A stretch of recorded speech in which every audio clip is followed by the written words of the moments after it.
Eduardo, eu acho que, na verdade, se a gente estivesse vivendo num país onde o devido processo legal, o rule of law, o Estado democrático de direito fosse um valor e efetivamente respeitado, o que tu já trouxe já era suficiente para determinar a abertura de um processo de impeachment de um ministro, que é um ministro-presidente do Tribunal Superior Eleitoral que manipula uma eleição. Né? Não tem nada mais grave do que isso numa democracia. Então, isso já seria suficiente e nos entristece, né? Essa covardia do Senado da República, que no final das contas, eu digo, hoje e há algum tempo, o culpado de tudo. Mas eu te pergunto o seguinte, quais são os teus temores? Né? O que tu teme no dia de hoje e quais são as consequências que tu já está sofrendo por enfrentar o sistema? Bom, Walter, eu já tive todos os meus bens bloqueados, não só financeiros, como bens imóveis, como casa, veículo, tudo, inclusive com direito de trânsito. Veículo não pode nem ir e nem vir, entendeu? Tudo bloqueado. O distanciamento familiar, que é terrível, entendeu? O julgamento de poucas pessoas do povo que ficam aí o tempo inteiro falando você não tem prova, é mimimi, é blá blá blá, e não sei o quê, papapá, porque eles esperam que eu jogue tudo de uma vez. E, de fato, jogar as coisas para eles não tem efeito. Se jogando aonde a gente deveria jogar não está tendo, imagina fazer um Big Brother de provas, que são coisas sérias, são coisas que mexem não com uma pessoa, mas sim com um país, entendeu? Mas eu tenho sim sofrido diversas perseguições, inclusive perseguições processuais, tá? Se vocês pegarem lá no site do Supremo Tribunal Federal e repararem o processo que ele moveu contra mim, que é uma aberração, né? Por vazamento de dados, onde ele está preocupado com quem vazou e não com o conteúdo vazado, né? Ou seja, com perdão da palavra, é o poste mijando no cachorro, né? Você vai reparar que toda vez que tem uma notícia, toda vez que tem uma manifestação da minha parte, o processo dispara. Ele movimenta uma semana 4, 5, 6, 8 vezes o processo por dia, entendeu? Foi assim quando teve o vazamento de agosto do ano passado, foi assim quando teve a questão lá do Oswaldo Eustáquio, e está sendo assim agora quando teve o lance de aparecer no programa do Alan dos Santos por conta da magnística aplicada. Ele movimentou demais, ou seja, ele ameaça as pessoas que podem falar com a caneta, com o processo. E digo mais, tá? Não só ele domina todo o Tribunal de Justiça de São Paulo, a alta cúpula, o Ministério Público de São Paulo, ele domina.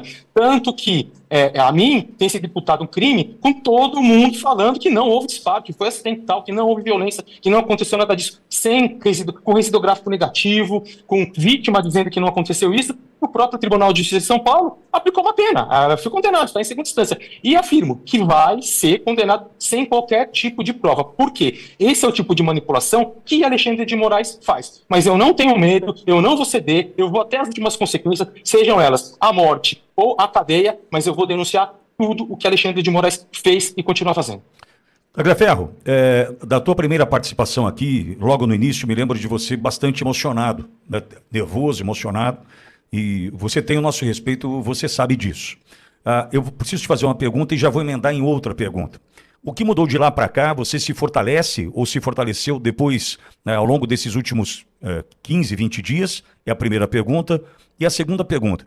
É certo que vão tentar te desmoralizar, descredibilizar, tentar fazer com que as suas mensagens venham a perder o impacto que elas têm ou deveriam ter. E aí, no meio disso tudo, surge a questão de imagens do 8 de janeiro, que você teria, imagens do 8 de janeiro para divulgar. Queria te saber se existem essas imagens, se estão com você, se não estão, porque eu entendo que se o objetivo é te desmoralizar, te descredibilizar, coloca, olha, ele vai ter imagem do 8 de janeiro, e você não tem, tá vendo, não tem nada. Enfim, é estratégia também. Preciso de te ouvir sobre o teu fortalecimento, se aconteceu ou não, em 15, 20 dias, e sobre as imagens do 8 de janeiro, Tagliaferro? Vitório, para mim tudo isso é muito novo, é uma coisa nova na minha vida, eu nunca fui envolvido com política, com alto poder, eu era simplesmente um perito que atuava nas primeiras instâncias de vários tribunais, né? Sou um ex-profissional de mais de 15 anos na área de informática, né? Dentro de uma grande corporação, de uma grande empresa com prestígio internacional. Então, para mim, tudo isso é muito novo. Apesar de eu ter um currículo de peso, ter me dedicado muito, ter estudado bastante, é muito, muito, muito novo. Então, por ser novo, no começo, de fato, eu fiquei abalado, eu fiquei preocupado, você fica com medo, você fica assustado, mas eu venho me fortalecendo, eu vejo que eu estou no caminho certo, eu vejo que é isso de fato que eu tenho que fazer, e eu não vou mudar. E hoje, sim, eu estou mais confiante, estou mais sereno, estou mais colocando as minhas palavras de uma melhor forma e não com a razão e não com a emoção, tá? É assim que eu tenho me comportado hoje. E vai ser daqui para frente dessa forma, independente do povo me taxar, do povo não me taxar, porque é aquilo que você fala, respondendo já a sua outra pergunta, né? Eu vou ser desmoralizado, eles estão tentando me desmoralizar, tem muita conta fake, muito robô, eles trazem à tona as coisas de 8 de maio de 2023, dos quais, em momento oportuno, eu vou divulgar tudo, mostrar que aquilo foi uma armação, que eu não tinha nada a ver com aquilo, que aquilo não aconteceu, entendeu? Eles vão trazer, com relação a esse fato aí, do 8 de janeiro, que é mentira, eu não tenho as imagens das câmeras, o vídeo que tem circulado dizendo que sou eu, é um vídeo de um perseguido chamado Marco Ivanucci, que é um jornalista, que ele estava no dia cobrindo as manifestações, e como outras pessoas, no caso do vendedor de bala, do pipoqueiro, de bandeira, foram presos como se fossem manifestantes. Então o Marco Ivanucci fala assim que tem imagens, que isso aquilo, porque ele estava no local. E estão colocando essas falas de Marcos Ivanucci como se fosse eu. Não sou eu. As imagens do 8 de janeiro não chegaram ao Tribunal Superior Eleitoral, não chegaram em minhas mãos. O que chegaram em minhas mãos foram algumas fotos, alguns takes de câmeras para identificação de pessoas. Mas assim, era a Ana Priscila Azevedo e um pessoal que estava com ela. Era uma coisa ou outra, entendeu? Justamente quando o cara estava de boné com óculos, que usando boné e óculos, dificulta um pouco para a identificação. Mas assim, esse material do 8 de janeiro, eu não tenho. Se eu tivesse, adoraria muito ter, porque se eu estivesse em minhas mãos, ele já estaria jogado, vomitado para o porco. O porco não, o público, desculpa. Sim, entendi. Então, é importante a gente deixar claro, porque como estão tratando desse tema, a exaustão, não, ele vai ter, não, vai divulgar, então não tem como esperar imagens do 8 de janeiro vindas dos teus arquivos, certo, Tagliaferro?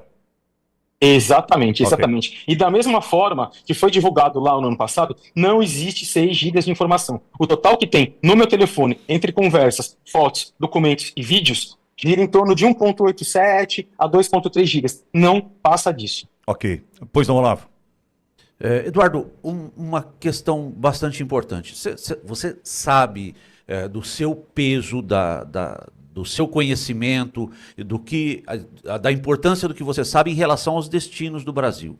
Mas eu imagino que você possa também ter outros contatos, outras pessoas que trabalharam com você, outras pessoas que experimentaram ou têm conhecimento de questões semelhantes a que você tem conhecimento das questões que você passou. Existem mais pessoas dispostas a denunciar?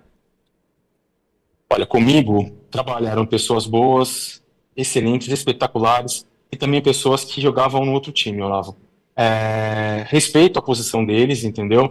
Com relação ao silêncio, sei que são pessoas aí que têm suas famílias, que dependem do seu trabalho, diferente do que o povo fala aí, sai, pula fora, joga, some daí, você compartilhou, você fez junto, não. As coisas não são assim, entendeu? Existe muita coisa envolvida, existe família, existe o fato da própria perseguição, o medo de ser assassinado, o medo de ser perseguido. Vejam, por exemplo, eu trabalhei lá e hoje eu sou perseguido por eles. Então, da mesma forma que eu sou perseguido, todos ali vão ser perseguidos. E assim, é muito difícil você ter a coragem de enfrentar o sistema, de colocar tudo para trás disso, né? Colocar família, deixar tudo isso de lado para enfrentar. Então, eu acredito que nenhum deles vai se manifestar, a não ser eu.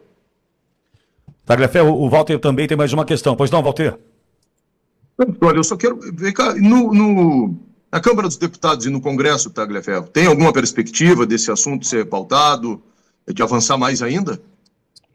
Olha, o Walter, o único deputado que fala comigo, né, apesar de todos aí terem feito um barulho, o Farrur, acho que fala, Tagliaferro, não sei, todos os outros fizeram um monte de barulho, o único que fala comigo hoje é o Gustavo Gaia, e ele sim está pautando aí, não para essa quarta, para a próxima, a comissão da censura, no qual eu vou participar. Do resto, eu não tenho visto nada. Eu espero o apoio deles, eu espero que eles divulguem, eu espero que eles apoiem tudo que eu estou fazendo, justamente porque não é uma questão minha, é uma questão do Brasil, é uma questão do povo, é uma questão deles. Eles foram eleitos para representar o povo, entendeu? E eles não estão fazendo dessa forma. Não sei qual o motivo, não sei o que tem por trás, não só os deputados, como os senadores, governadores, prefeitos e vereadores. Todos estão assustados, com medo, acredito que seja isso, todos estão aí se dobrando seus joelhos para o ministro Alexandre de Moraes.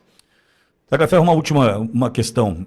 Tem uma entrevista agora, a gente vai tratar do assunto da sequência do ministro Alexandre de Moraes para o Washington Post, né? Tratando do assunto, tratando de sanção e dizendo o ministro que ele vai seguir em frente, vai dobrar, vai multiplicar as apostas, né? Tem essa fala. Aí no meio disso tudo teve o áudio vazado do Dr. Ayrton Vieira, né, num tom linear, flat, sem emoção alguma, dizendo que não teria condição de pular do barco porque ficaria ruim, né, constrangedor pular do barco naquele momento, enfim. Você entende que, de fato, independentemente do que já vem dos Estados Unidos, eles continuarão a multiplicar as apostas, Tagliaferro? Com certeza, eu não tenho a menor dúvida disso, entendeu? Se o Senado e a Câmara não tomarem um posicionamento e forem constantes, né, diariamente brigar por isso, ele sim, ele está se sentindo confortável, ele se sente dono de tudo, como todos do Supremo Tribunal Federal, e ele vai dobrar, triplicar, quadriplicar a aposta. Ele não vai ceder, ele é narcisista, ele vai continuar punindo com mais rigor todas as pessoas. E eu vou além, tá? Ele vai condenar Jair Messias Bolsonaro.